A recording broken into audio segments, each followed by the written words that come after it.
Today we're finally building a Dungeons & Dragons dice tray. Now I know, this looks amazing, but I swear, it's super cheap. You can build each one of these for $2 or less, with enough bulk, I guess.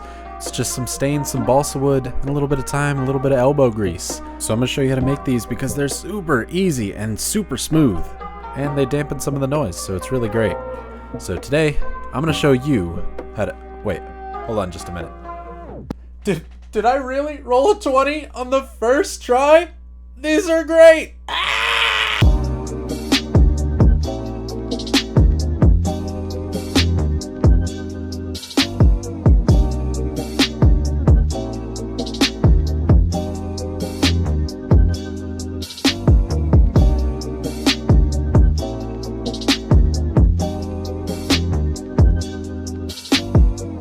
The goal of this is to get really expensive looking wood without having to pay for really expensive wood. So I got these cheap $1.20 and $1.99 picture frames from Wal-Mart. They are in the craft section and they're used to stain and glue things to wood, but we're going to use them for dice trays.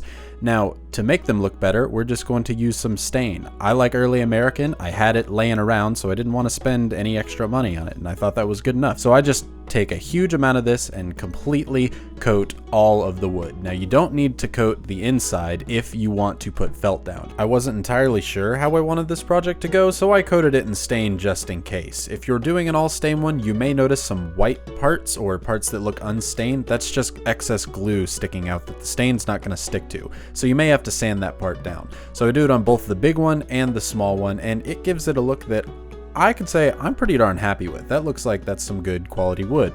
So we'll let that dry overnight, and then we're going to start working on gluing the felt pieces down. I'm using spray glue. You can also just take a really thin layer of even Elmer's glue, some scissors for the felt, and a large ruler. A ruler that's big enough to where you can actually get your measurements down inside, and you can use it to flatten it out later.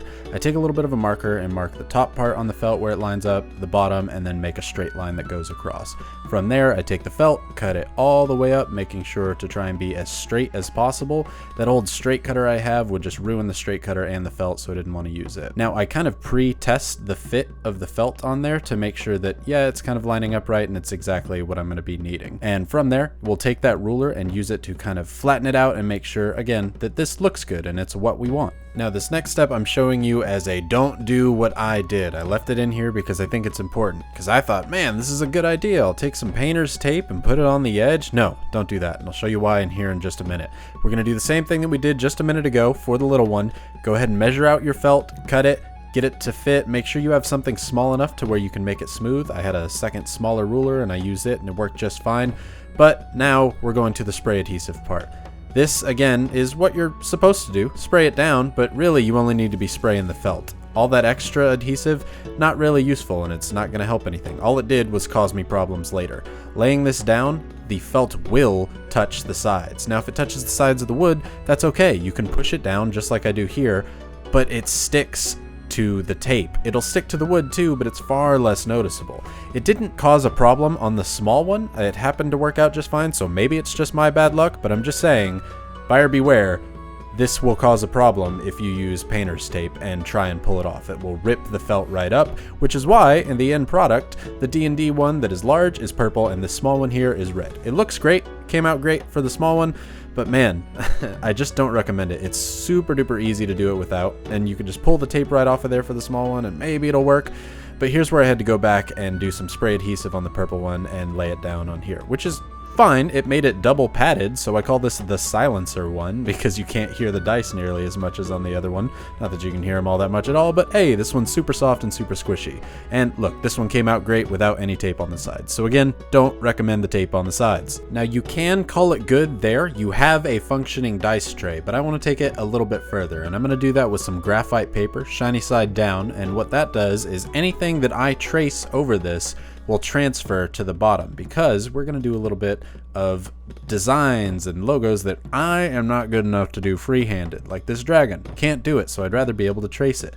So I take the graphite paper, tape it down, take another one that just says Dungeons and Dragons and tape it down, and I have to make sure that I'm really happy with the placement, because once I start this, it's going to have pencil on the back of it, right? Because graphite is pencil, and all you have to do is trace this over with your pencil, pressing really darn hard, and it will take the design, like this dragon that I'm doing here, and transfer that into an erasable or a burnable pencil mark on the back, which is great because it is a perfect line that we can follow with what we're going to do next, which will be wood burning. So I take the tape off and you can kind of see the designs right here. It's really hard to see on camera, but it's faint, and that's exactly what I need. I don't need it to show up on camera, I needed it to show up for me. Now I can work on the second one. On the smaller tray, I just went with a large D and D logo, and I think that works great for me.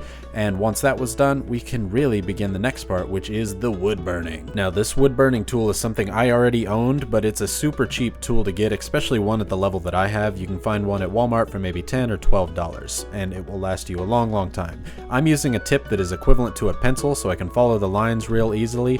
You can see at the beginning, I kind of dot it up more than go along like I am here and just drag it along, which isn't great. You get into a groove as you go with this thing, and you will eventually want to go back to the markings you made before and make them look how you got going at the end. At least it takes me a while to get into the groove. You're probably better than I am at this. Now we start working on the letters, and the letters are all curved because, well, they're letters, right? The dragon had a lot of straight lines, so it's much easier to kind of turn the piece as I go along, which is fine as I'm doing it. It just makes for bad camera shots. That's okay though. With a little bit of elbow grease, you are done, and you have another finished product. But now we're going to move on to the smaller one.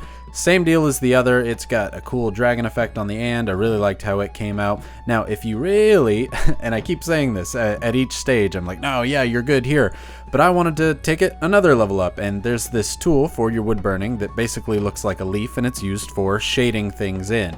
And so I thought, you know what, I'm gonna shade the bottom parts of the dragon, its tail, and the under parts of its wing, as well as the head to give it a little bit more depth. And there, I can finally say, this product is done. I am super duper happy with how this thing came out, and I'm really happy with how cheap it came out. That's the main thing here for me, right? Is I can make all of these in a day or two. I made both of these in 2 days total, and I couldn't be happier with them.